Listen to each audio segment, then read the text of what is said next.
Is your relationship feeling a little off? Like you've become professional roommates instead of partners? At the Edify Group, I help couples break out of old patterns, communicate like adults instead of wounded kids, and rebuild connection that actually feels safe and supportive. Whether you're fighting too much, not talking enough, or stuck in that awkward, we love each other, but it isn't working loop, couples therapy can help. If you're ready for a relationship that feels more like a team and less like a tug-of-war, visit theedifygroup.com.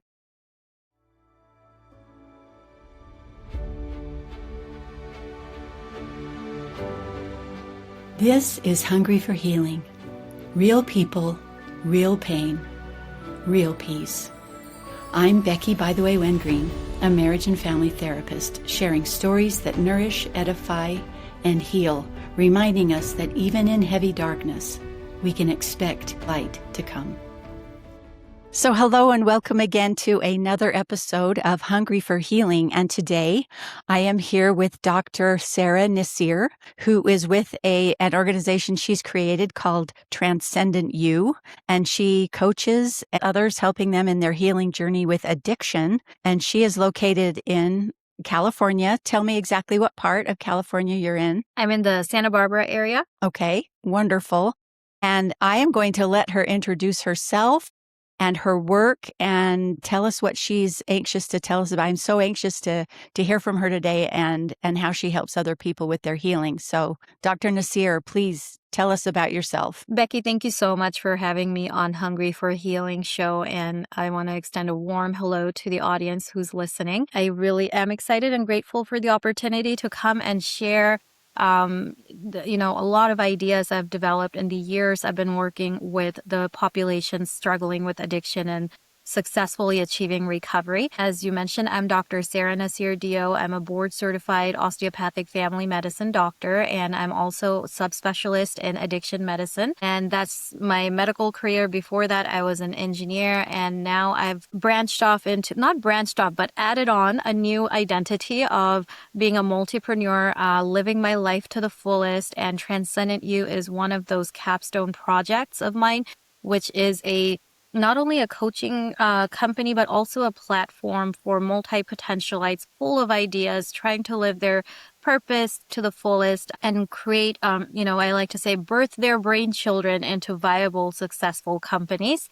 And in the process of it, I also use this launchpad to create Zenara Care, which is my telemedicine platform for taking care of addiction recovery in a comprehensive, compassionate, confidential manner, currently available only to patients in California. It is where I'm building my dream job of being able to sit down with a patient and dive deep into their root causes of what is causing their addiction while stabilizing them chemically so they have the clarity and the stability that the body needs to heal while they work on building their life again. Using the coaching principles from Transcendent, the 6 dimensions of Transcendent. And overall, this creates the framework called Total Recovery. I guide my patients through the 3 stages of treatment, and I really want to talk about that on this show today. Oh, I'm so intrigued, and I would love to hear about it. Tell me how you begin. Where do you start? Thank you. So I start with the human being in front of me, by first trying to connect with them, understand where they're coming from, listening to their story, and breaking down the disease of addiction for what it is. To do that, I need to first dispel and break down the stigma, the limiting beliefs that they come into the room with, where it may be that they have done it before so they can do it again, or that they're not going to be capable of, successfully overcoming addiction, as well as a lot of other things where it makes them resistant to using the medical treatment in a way that actually helps them. And at the beginning, I said one of the limiting beliefs I have to break down is that they have done it before they can do it again. I don't mean it that you cannot do it. There's this gap where they will be like, I don't need pharmaceutical intervention. I don't want to switch one drug for another. I have, kicked it before, so I'm going to kick it again without following the doctor's recommendation, without understanding my biology. Because what the problem arises from that is that it continues the revolving door of relapse and coming back, versus when we work together. That is when I like to say, like, if we do it right this time, this will be the last time.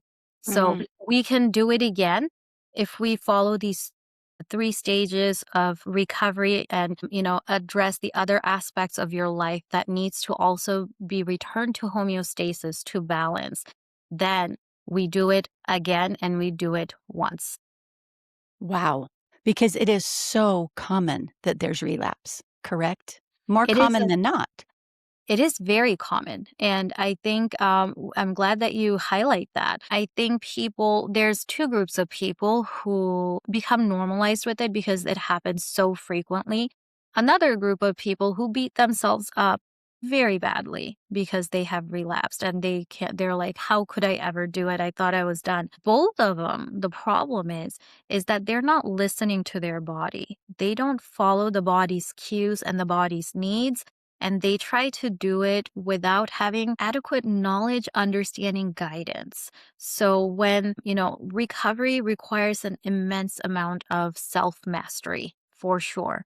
But if you rely on just the mental aspect of it and you ignore the body's needs and process, and by trying to discipline it, being stern with it, or just giving up on it, that kind of compounds the lack of success rate.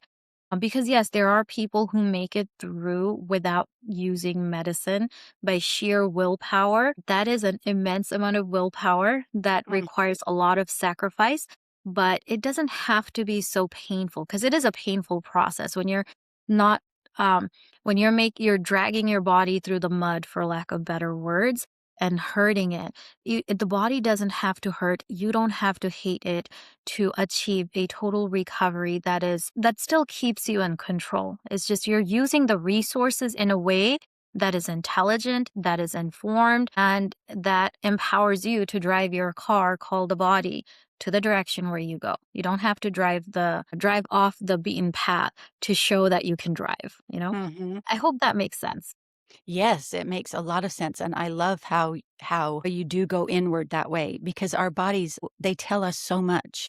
And if we are not listening to them or don't understand them, how do we get through it? Tell us more about how that works. Yes. So this is what I call the pathophysiology of addiction treatment and recovery. Mouthful of words. What it means is patho is disease, physiology is the way things work, the mechanism of addiction, the disease, the treatments that are associated with it, and what to expect in recovery.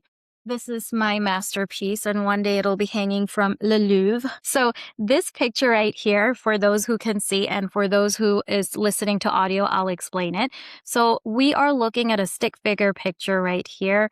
And under the stick figure, we have like different people with stick figure, and under their feet is the ground. And I'm using the ground as a metaphor for the body's normal state. Our body always is in a flux of interactions between one extreme to the other extreme, and health lies in the balance of it, when everything is like constantly in a dynamics, going back and forth in a balance, in a harmonious way. And this is, going back to my engineering days back in undergrad, some of the things I learned is that a system, for it to operate optimally, it needs to operate within a range. And once you go outside of that range, it starts to dysfunction and it does not proceed in a proper way. So that's a very important thing I want to put here. Next thing I want to put in your mind is the concept of the body being a bag of chemicals. My 6th grade teacher in chemistry introduced the concept this way. And I thought I still to this day really appreciate the way he said it, because everything that happens in our body, the fact that I'm talking, it goes through a ton of chemical reactions. The fact that you can hear me, there's chemical reactions happening that's taking the electric discharges and firings inside your cells and making things happen. When your brain is processing it, there's chemical reaction happening. When you're seeing it, the light is connecting and hitting off electrical sparks in the cells. They're called action potential, releases more chemicals that go and, convey the communication within the body. We are a bag of chemicals. What we eat are chemicals. What we drink are chemicals. What we breathe are chemicals. We live in a chemical world, right? And so these chemical things, they conduct chemical reactions that use the laws of physics to make things happen. And that impacts how our biology changes. So all your high school education, middle school education summed up into one, this stick figure picture. I need you to understand that. So looking at this picture at the bottom, so on the very left of the picture, you have a smiley person who is basically the average Joe, normal. And he is somebody who does not have a lot of exposure to these chemical substances on a regular basis. And maybe he had a little bit here and there, but he didn't use it on a long-term manner. And so his body goes back to normal after a little bit. And then when you start to introduce these chemicals chronically, either for recreational use or prescription use, when you use more than what you need, your body starts to change itself because its first job is to keep you alive. And one of the it does that change in three ways. It will, turn off the functionalities of creating more of that natural chemical in your body. So when people are putting heroin and fentanyl and other opioids in their body, your body makes less of its natural opioids like endorphins and enkephalins. So you're making less in-house. Second thing it will do is it'll pull away the receptors where these chemicals go and bind to cause further reactions down the line. And this is like a safety mechanism as well in the body. So you have, this is how tolerance develops. When people are using to get that same high or that same effect, they need to use more and more because the body recognizes that this concentration is not safe and not suitable for safe living. So it starts to disable those mechanisms. Third thing it can do is it can speed up the clearance of these chemicals in the body. And with it goes a lot of your natural chemicals as well. So three ways. And so when you don't have these chemicals coming back in the body in that same way, and what happens is your body finds itself in a deficient state, and that is the diseased state. And so that's where then addiction starts to develop. And this is where your body cannot make enough of its natural stuff to put you back towards normal, which was the baseline, the ground level. So it's kind of like you are sitting now at a hole. Now, people who think they have done it before, they can do it again, and they continue to persist in this behavior without being aware of what's happening in their body because they're not listening to their body. They don't know, we need to go to school to learn these things. And even when we go to school, like I didn't know this stuff when I finished residency. This developed over years. I needed to do it again and again and learn. So I'm assuming people who have less experience in it than me will have this harder time. And so what they will do is to get themselves out of this danger zone, because now your body is feeling like it's going into survival and it feels in danger. It gives you those withdrawal symptoms then. Runny nose, runny bowels, achy body, anxiety, irritability, because your body's not feeling well. It just wants you to get to safety. People will use, and they will often at this time do extra because they're not just using to feel stable. They're trying to get up to cloud 9. That's where some of the people do it in the first place, right? What happens is when you use more than what you need, it worsens and it drives that disabling mechanism further and the disease becomes worse. It's as if the hole gets deeper. And then people can't keep coming back up to normal. The return to normal looks like trying to climb a mountain, right? Yeah. And that becomes impossible to do. So these people, then they get stuck in this vicious loops of using and withdrawing. So these spikes and crashes are very difficult for our body to keep up with. Our body is created and designed to acclimate slowly to changes. That's why we're good at adapting. But when you do sudden changes, the body really suffers. For example, if you have a diabetic, they may have a blood sugar of 300 or 500 and they can be talking to you. They may look like there's no problem at all. Drop their blood sugar to 50 in a matter of minutes and they will die because the body does not have enough wiggle room and enough time to acclimate. So that's kind of what's happening with in withdrawal symptoms. That's why they feel so, so bad, because Mhm. your body doesn't give you the chance to acclimate to it.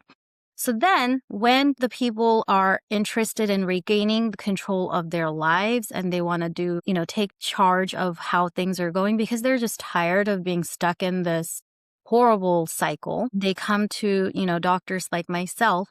I help them go through this thing called 3 phases of treatment. This one is made for opioid use disorder, but over the years, I've come to realize that this applies not only to other substance use disorder, but I think this can be applied to all other health conditions that we struggle with. And so the first stage is the induction phase. That's the phase where you go from um, no treatment, medication assisted treatment, to the right dose that holds your withdrawal symptoms and cravings for 24 hours because the chemical gap closes.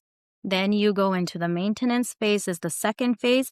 That is where you hold on that therapeutic dose for 1 year at least while your body starts to get comfortable with the stability, shifts from a survival mode to a healing mode, and you build a lifestyle that will sustain your sober life and success down the line. And the last phase is the taper phase. This is where you want to slowly go down on the medicine because the body does good with time. It takes the time to change and build itself. And that's where you also train your body to become more independent and of other things and dependent on itself. It's like you don't want to go from being a couch potato to bench pressing 500. We're doing the Iron Marathon, like I think the Marathon, right? So Mhm. in pictures, this is what's happening. So this is the first phase where we figure out how much of that extra chemical you need to stabilize. We're not your drug dealer, so we're not going to give you more than what you need. We're not trying to get you up to cloud nine. We're trying to get you back to your life. So we give you enough to close that chemical gap. And then we have the maintenance phase. That's what we talked about. I like to call this the magical phase because a lot of invisible work happens here, but your body is shifting from this, as I said, this survival hood, this emergency situation to a comfort level and using that time to heal itself.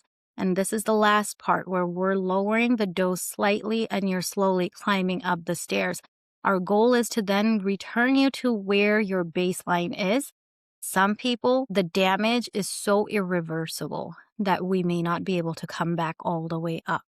In Mm. that case, our goal is to get to just the dose, the lowest dose needed. So you can operate and be functional without falling into crisis every time. So this is the 3 phases of treatment. That's part of my total recovery framework. And then I use this to get chemically stabilized of my patients, but then we're not just a bag of chemicals. We're more than that. So now I was segueing into how we're not just a bag of chemicals. We're not just a physical being. We are a combination and a beautiful balance of mind, body, spirit. And I went on to add 3 more dimensions to the osteopathic principles developed by our founder, Andrew Taylor Still. That was the mind, body, spirit, and the body has the ability to heal itself. And I added 3 more dimensions to it called the social, financial, and aspirational dimension. So, what I like to then work my patients through as part of the total recovery framework, as a doctor, I stabilize them. As a mental health provider, I help them with coping skills and, treating their PTSD, their depression.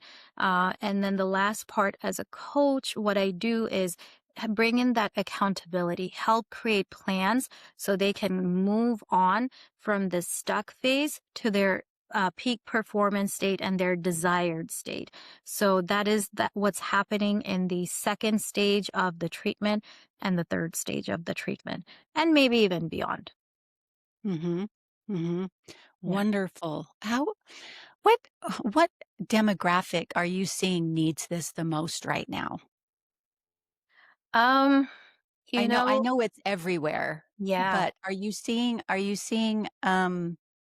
is is the is the age decreasing for addiction? Are we seeing younger and younger people? struggling? Are they getting addicted earlier, or is it So still the go ahead? demographics that I work with, this is Mhm. more of the older population. I don't see Okay. pediatrics. My patients are more in the late 20s and up. Okay. And I see a combination of men and women. But I Mhm. feel like men tend to seek help more, I think, versus women. I'm not exactly sure why, but I do see it. It's also present in pregnant women. And I do believe it is present in different cultures, but my demographics is currently built mainly of Caucasian and some, if it's Hispanic population, they are not, how do I say it? They're not more of the immigrant population, but more like generation, like second, third generation Hispanic. I'm starting to see more of Indian and Persian population and or their descendants. But in order for that to develop in that culture, I'm sure there is enough happening, but it is such a stigmatized concept. And Yeah. number one, number two is people don't want to like they can't comprehend that somebody else around them may have it, so it's not even facilitated. I'm knocking on so many doors to try and go speak at like corporate offices or places of worship, but it's like, oh, I don't see it, so it doesn't exist, so it's not important here, and people pass over it. So unfortunately, I can't speak fully to that. When I was working in DC with the underserved population, I saw a huge population of the African American population. The Black community were also impacted by it. I'm Mhm. very sure there's a significant portion in the Muslim community impacted as well, but everybody wants to talk about addiction to electronic devices, behavioral addiction. Very few will open up to talking about substance use disorder, but that conversation needs to change because I think it's everywhere. Yeah, well, and having been born in the 60s, I saw a lot more substance use, of course, because electronics weren't a thing. And so that was never something that I engaged in, or but that was the challenge in my youth, was alcohol and drugs. And now I hear a lot about a lot of marijuana use, a lot of that, which they say is not addictive. How do I you feel about that? It's addictive. You know, it's not a chemical that your body produces naturally. And if it wasn't addictive, I don't think people would be so passionate about making it legal. I am so happy to hear you say that, because I it seems that when that becomes a coping mechanism, it is not easily given up. It becomes the coping mechanism. And isn't that just the same as addiction in a way? Um, so I like to take a pause and define addiction the way that it's Okay, described. let's do that. Yeah. So, the big difference between addiction and dependence, because people will drink caffeine. Caffeine has an addictive nature as well. Sure. Everybody's drinking coffee. There's a wonderful culture around it. Sometimes when I don't drink coffee, I feel left out, right? If you drink tea, like there's so many culture built around it. There are other cultures out there. Tobacco has become a huge part of their cultural practice as well, like the hookah, the way that you organize it. I think marijuana has a little bit of that, appeal to it as well, where people are socializing around it. In the American culture, alcohol is one of the legal substances of addiction, and there is so much culture around it. There is nightlife, fun things, attributed to it. So that's one of the ways that it becomes normalized in societies. Many people are able to just come, engage a little bit, disconnect, and go back to their life. So that is where it's staying as a normal. It's not transgressing into a path of a disease spectrum. They're able to like come and leave. Some people with repeated use, their bodies get addicted to it. There's also a huge genetics factor associated with it, where individuals who have a specific gene for different types, they're more predisposed to develop addiction versus their counterparts who don't have those genes. And they did twin studies to prove these as well. And then, so, what happens with addiction is that when you can't live without it when you don't have it, because your body has become so dependent on it. It has disabled so many of its safety mechanisms and features. Also, the body does like that euphoria. Our mind does like dopamine. We like dopamine. But to make room for the dopamine, a lot of things change. So it's not just a hijacked reward system, but there's also a negative reinforcement that happens. So if you don't have it, you feel horrible. You feel like you're dying. Life feels overwhelming. Lack of pleasure makes it really difficult to live. So there's that punishment that also pushes you towards it. And so not only that, not only life becomes dysfunctional and unlivable, people will go out of their way to do reckless and dangerous things and or miss important activities like going to school, going to job, not caring about other relationships because they just want to do this. And sometimes it may be that they hate doing it, but they can't stop, because if they do, then that punishment pathway then activates and pushes them back into it. So there's that pleasure teasing chase. And when that is gone, then there's that punishment and beat down that happens because the body's not in that stable situation. So that is addiction versus being dependent is kind of like, this is why people don't say, oh, you're addicted to your insulin, right? People are less likely to go break into the stores to buy insulin, even though lack of insulin kills people. Right? When your body's not making any insulin, type 1 diabetics, they don't make insulin in their body. And it's a very important hormone to stay alive. They're not going to go and put a gun to someone's head and, do reckless things or end up in prison to get their hands on insulin. So there's that dependence because your body needs it to function, but those reckless things are not happening. So do you see like the delineation between addiction, dependence, and just social use? Yeah, yeah. And when you say your body can't live without it, is that a literal when it's addiction? Is that literal? Or is that Um, just the feeling that you can't live without it? that So some withdrawal symptoms can kill. For example, alcohol withdrawal symptom, benzodiazepine withdrawal, those can kill you, especially if you have the delirium tremens.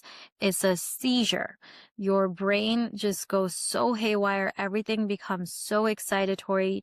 You're hallucinating and your nervous system just gets like overwhelmed. And then it kind of like, that's what seizure is basically. All the electric signals, firings, they're just happening everywhere. Your brain can't control it. It's not following a natural thing. So you kind of like fry your brain, fry your system. And that ends up it can kill people if it's not Wow. controlled. So that is the most dangerous withdrawal symptom versus the opioid withdrawal symptoms. They're very painful, very uncomfortable. People feel like they're dying and it's very miserable for quite a while. And it can linger a while depending on how much they were using, how long they were using, how damaged their bodies have become. It feels very uncomfortable, not pleasant at all, but it doesn't kill you directly. Then there are other substances like cocaine, methamphetamine, the stimulants basically. When you are withdrawing from them, it's just it's just really unpleasant. And when you are high on them, so there are two ways to die is either from withdrawal or from overdosing, right? Overdosing on opioids can kill you. Overdosing on alcohol, benzodiazepines can kill you. Overdosing on methamphetamine and cocaine, it's a little harder But what kills you in the stimulants is the stress on the heart. You die from secondary causes because they pump up your heart so much that it can't keep up with it. And otherwise, healthy young people can get heart attacks from cocaine because it just stresses the heart out so much. Mm. So it depends on what chemical we're talking about and the morbidity. When people are normally dying from these other substances, it's because it's mixed. So oftentimes when we check the urine on the patients for, to see what's happening, we will find like really weird stuff that they're not even using. People think that, especially in the younger, you were talking with the younger kids, they are trying to get it in younger, get people hooked younger. And marijuana is actually called a gateway drug because Mhm. it slowly opens up the door to other ones. That's one of the things that makes marijuana dangerous, because you now start to give yourself permission to get the joy, the euphoria, the high that should be acquired naturally, and then slowly the other things follow. Marijuanas can be then mixed with methamphetamine to feel excited, because at that age you just want to feel alive, you want to feel excited. We see so much ecstasy being cut into the methamphetamine, and then from that people go into usually then pills that they get from their relatives or somebody, like pain pills, and they're enjoying it. They start with oxycodone or Norco, and now what the dealers are doing is they're pressing fentanyl powder into tablets, making them look like M30s is what they're called. They call them, these are oxycodone, but it's pure heroin. It's hard to find, it's hard to find pure heroin now. The M30s are pure fentanyl, and fentanyl is so, so powerful. It's like 100 times more powerful than morphine and 50 times more powerful than heroin. So it can drop you like a fly if if your body doesn't have that tolerance. So when it gets into the hands of 11-year-olds in middle school, or, young adults, in high school and college that they have never used it, they die, because their Oh my body doesn't goodness. have that disabled um, mechanisms to promote safety. Wow. That is scary. Yeah. That's a really scary thought. Yeah. So, what are some signs that loved ones see when someone is addicted? What are some markers that you can describe that It's people could look for if they're suspicious?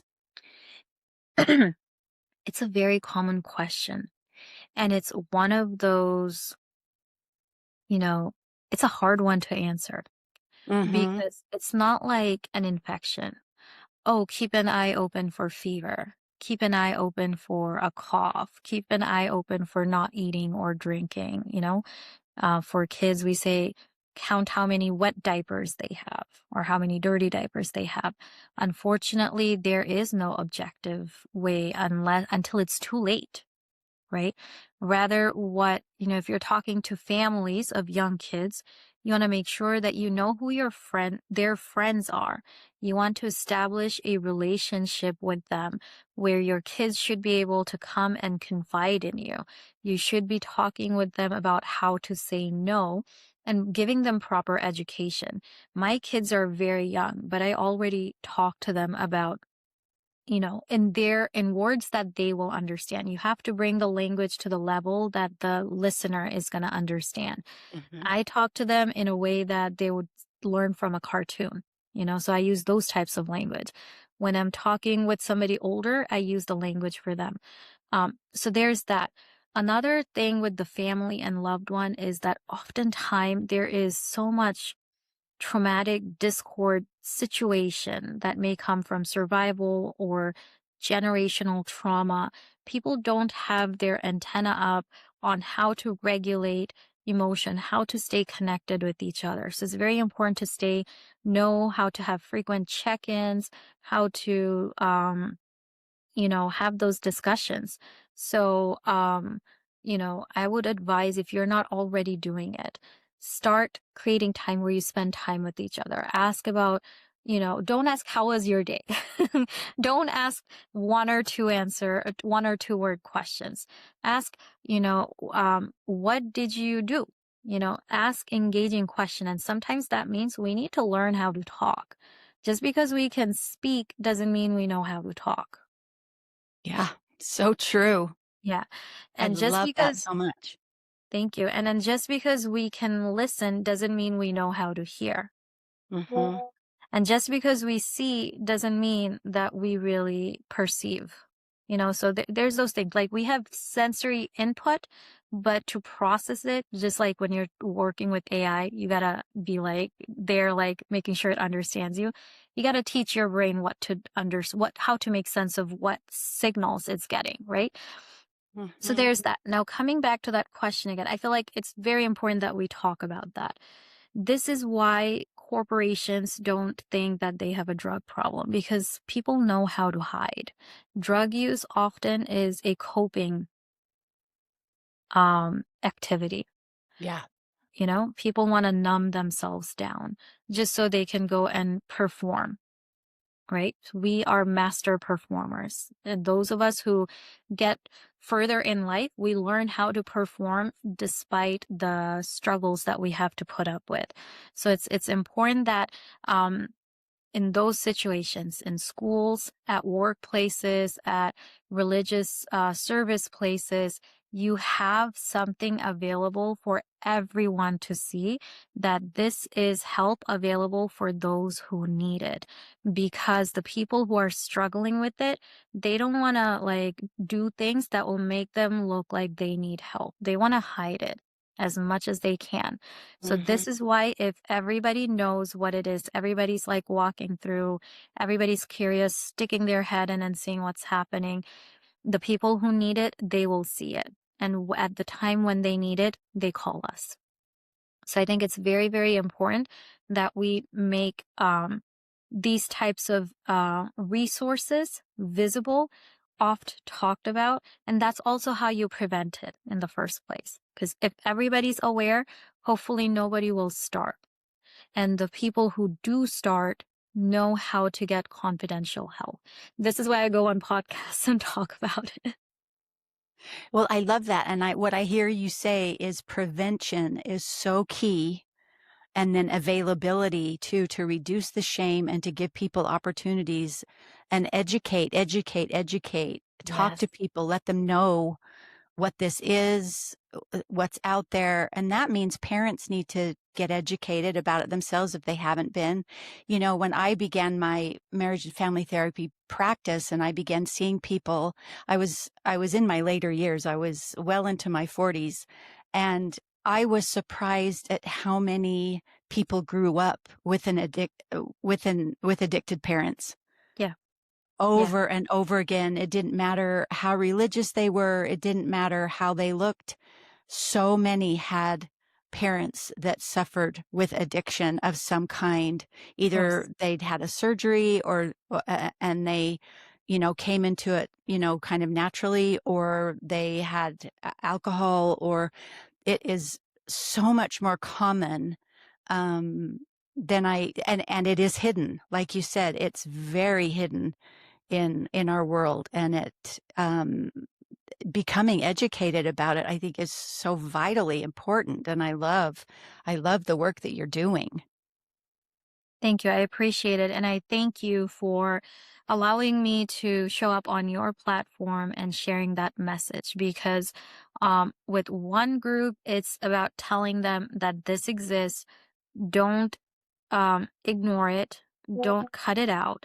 And then it's telling the other group who have internalized the shame, the guilt, and they look at themselves the way that, everybody else does. And sometimes it's harsher than anybody else, but granted addiction, it's really hard to be like, people don't look at it negatively. So I think we should look negatively at the things that build up to it.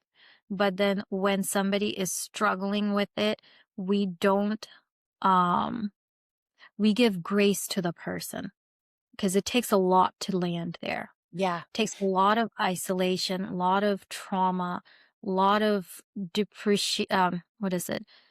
What's the word I'm looking for? Deprecation that lands Mm. that person in there.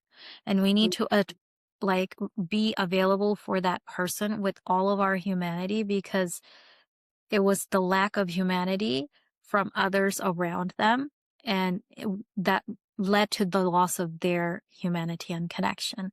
So we need to approach these people with love. Definitely, we need to first protect ourselves, because there are individuals who can't keep the destructive part separate from the part that needs to be healed. So protect ourselves, but at the same time, to be available in the right way, in a professional, kind, way, while still having our boundaries. You know, we as providers, we need to have our boundaries, our safety. We have to protect our safety first. But one of the things we can do is we don't need to judge that this is their fault. Rather is to focus on what is it that keeps them stuck in this loop, and how do we solve it? I think that would be the better way of thinking. Yes, absolutely true. It needs to be a safe place, and separating or externalizing, this is a disease and this is the person, and let's separate those two and love that person and give them everything that they need, because obviously there's a reason that they went to these substances, Yeah, you know, and let's help them replace that with a healthy yeah, something, so they don't have to find a way to cope. They're exactly. finding their happiness. They're finding that regulation in other ways, and it can be a very shaming. Yeah. Well, shame is like the driver of addiction. And So going into hiding, yeah, like needing help and right. then not seeking it out.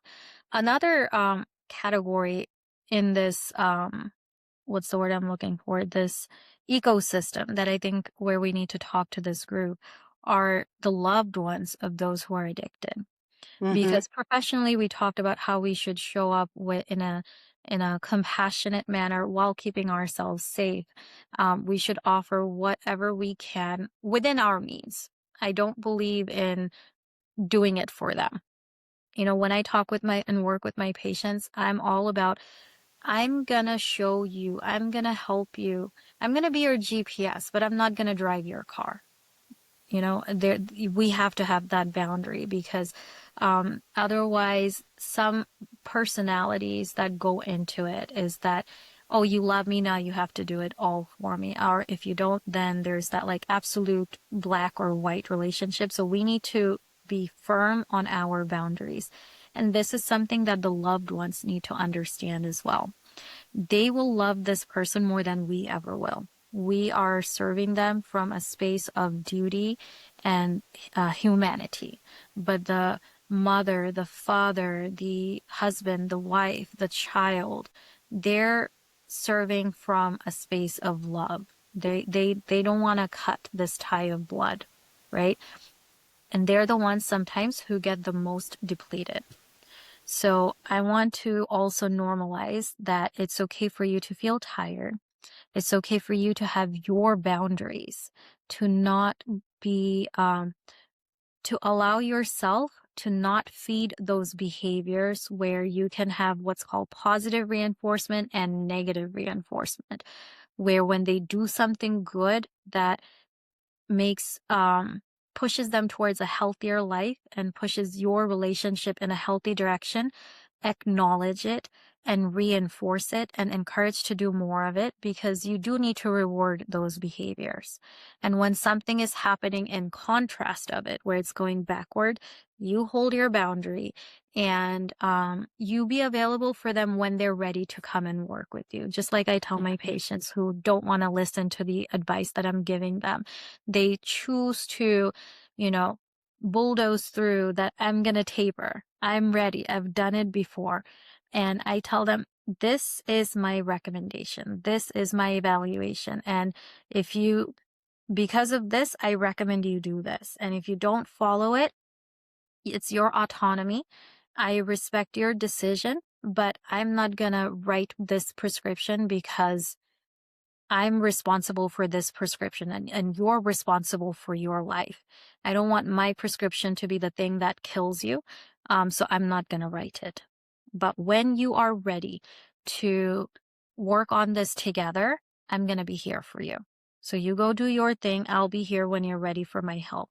And I think the loved ones can do something similar where my son, he's very young, he's 4, and he uses the word like, I hate you, you hate me. Like it's a common thing. He hasn't internalized how intense it is. It was really hard to hear the first time from an Oh, adult yeah. brain.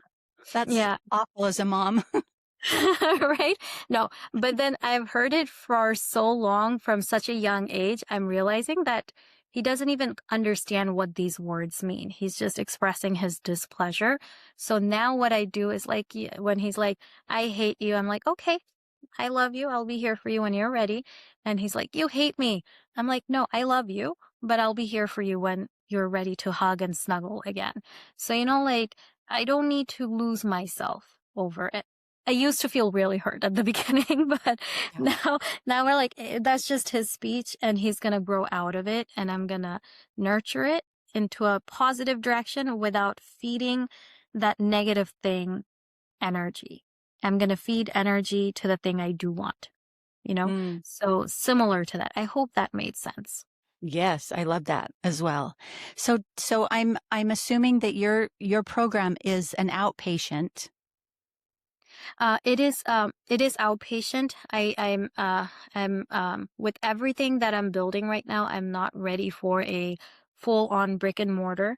Yeah. But people who need help with methadone, they can find me in our methadone clinic. I'm available to, everybody who needs it.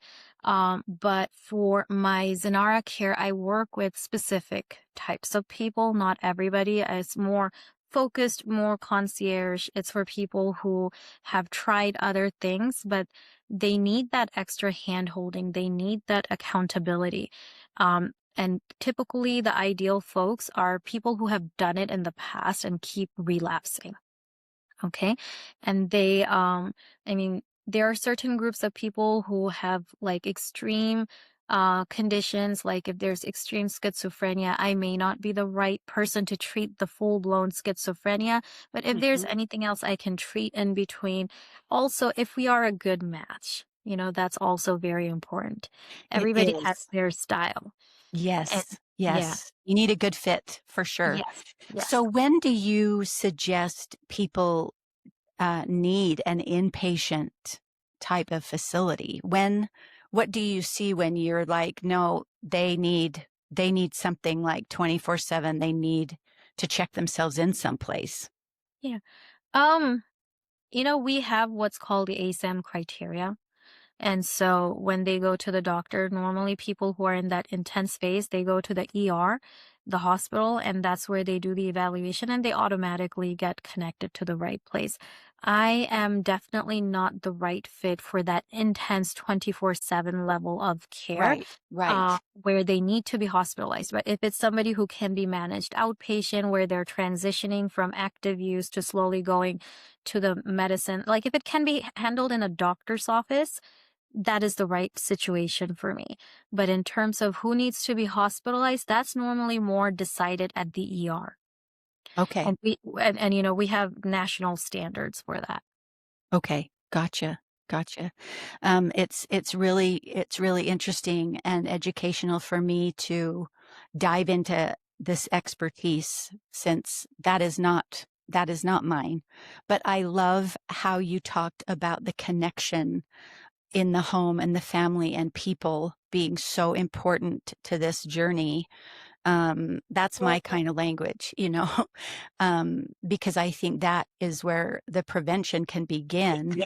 And that connection, I think, is most of the time what people are seeking when they are seeking a substance. Is that accurate for me to say? It's a very important element. I mean, there are other reasons why people do it. One of the things I mentioned is PTSD. So people are trying to numb out. They're trying to like dissociate. So they want to stop being reminded of those horrible memories. So these Yes, drugs kind of yes. help them disconnect. But yeah, I guess it is that connection. But also what also helps heal is the right connection, because there's like if you're connected to a narcissistic personality who just takes and doesn't give back. Like we're social creatures for a reason. These are part of our basic human needs, starting from our, the day one as a baby, where we're dependent on another human being. Even when we're in the womb, we need each other to live, to survive, and to grow.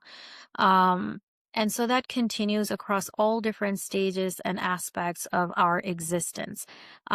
But not all relationships are healthy. Just like, disease exists inside the body, disease exists as a society as well. So Yes. it's important, I think, as people of our time, to be more mindful on how we can be a healthy presence in each other's lives and break the cycles of trauma that we inherited and we continue to perpetuate. So I hope that Yeah. answered your question. Yeah. I like that. I like that a lot. Well, what else do we need to know that we didn't cover? Is there anything else that you'd like to share with us today? Um, no, I think we went deep into a lot of things. I don't like to overwhelm with too much information, and I like to Yeah. let the flow go naturally. So instead, maybe I can summarize the Yeah. important takeaways I would like for people to have. Number one is addiction is a disease, and a disease is basically where you're not thriving in your optimal range of being alive, of living, right? And then number two, addiction is a disease. That means it is treatable with interventions. Interventions can look pharmacological, they can look behavioral, they can look like relationships. So that's very important. Number three is there are many different types of substances out there. We're finding that tobacco, marijuana, those are gateway drugs, and they often lead to slowly to becoming desensitized and more adventurous to try other substances, and then people get hooked. And then fourth thing I want people to remember is that the body is a bag of chemicals. So that means chemical reactions are happening.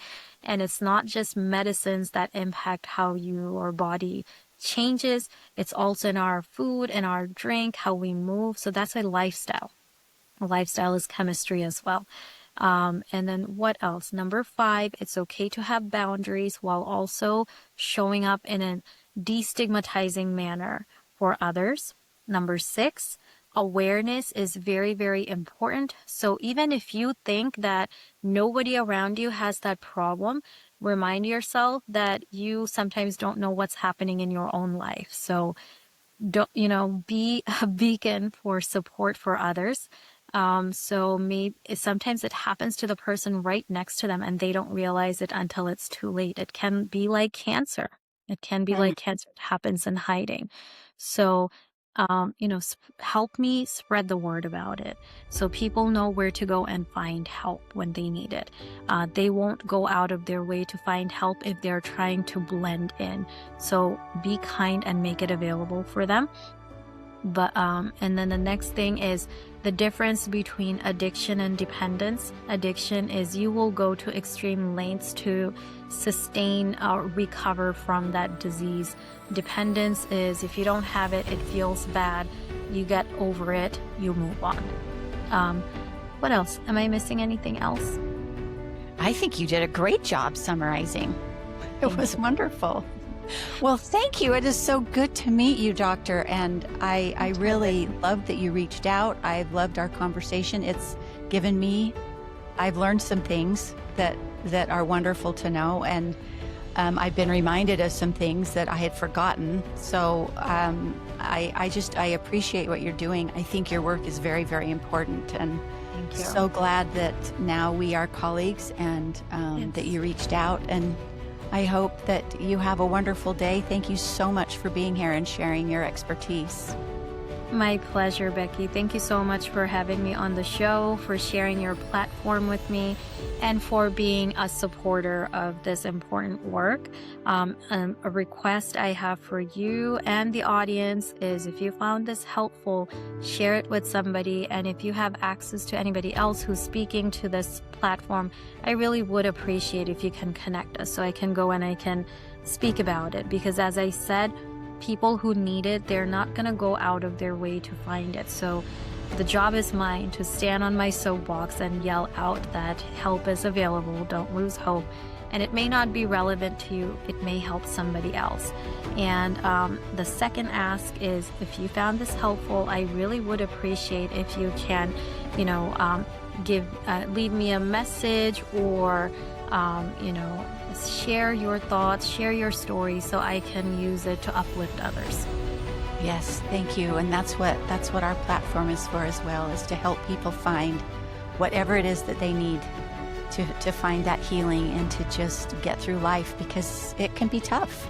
Yes. It can be hard sometimes. So we appreciate your work and your efforts and the team that we can create on the planet to just help people get better, help Yes. people have a happier, more fulfilled life. So thank you so much. Thank you. I love your mission, and I wish you good success on it as well. You're right. We need more of us doing this because that's what we were put on earth to do. Yes, thank you so much, Doctor. I appreciate it. Thank you, Becky. Thank you for joining us for this episode of Hungry for Healing. Remember, winning the race is not about finishing first, but is about rising each time you fall.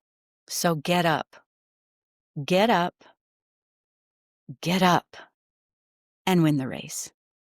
The views and opinions expressed on the Hungry for Healing podcast by guests, hosts, or anyone appearing on the show are solely their own and do not represent the views of the Edify Group, its owners, employees, affiliates, or any other individual or organization. All content provided on this podcast is for informational and educational purposes only. It is not a substitute for professional mental health treatment, therapy, medical advice, diagnosis, or care. If you are in need of support, please seek the services of a qualified mental health or medical professional. The podcast and its creators make no guarantees regarding the accuracy, completeness, or applicability of any information shared and assume no liability for any actions taken based on the content of